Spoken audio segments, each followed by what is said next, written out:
Uncertainty is the reality of foreign policy, and shrewd leaders need to play the odds. It is a bad bet to base strategy on an adversary's worst possible outcome.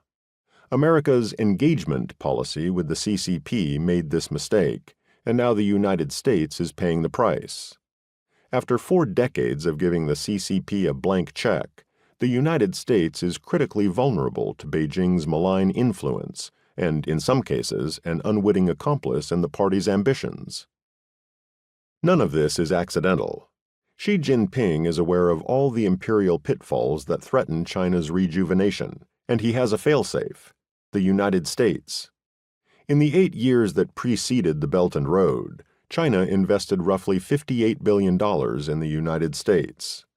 Once the BRI took off, the PRC's investment in America more than doubled. At the very moment when the CCP began behaving as a global power with revisionist ambitions, it sweetened the deal for America: more money for more access, more cooperation for deeper penetration.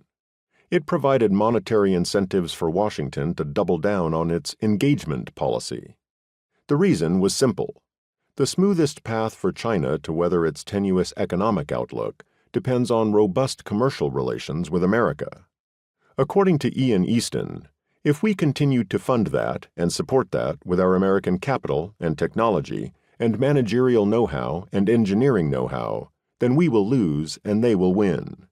They will not have imperial overreach and imperial overstretch because they'll have our help, and they'll use our funding to do it.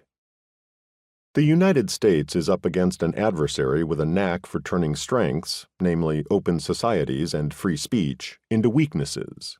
This should not surprise Americans. The CCP has proven itself to be remarkably resilient and adaptable over 7 decades in the face of nationwide famines, revolutions, elite struggles, mass protests, economic restructuring, and power transitions. Its current challenges, to be sure, are difficult. Beijing's economic engine is slowing. Earlier predictions that China's economy would eclipse America's are increasingly uncertain. In August 2023, Axios journalist Bethany Allen Ebrahimian bluntly reported, "The period of economic and political opening that transformed China over the past 50 years is now over," a growing number of experts say. But she was quick to caution against triumphalism. Western analysts have consistently underestimated the ability of Beijing's economic interventions, such as subsidies, state-directed investments, and other non-market incentives, to boost new industries and power innovation. Leaders in Beijing have no choice if they want to keep their lives. Mao Zedong's aphorism remains true for China today: political power flows from the barrel of a gun. Success for the party is not about luxury, but survival. The stakes are high for Beijing, specifically with the Belt and Road. Xi made sure of that when he wrote the BRI into China's constitution in 2017. Failure is not a political option.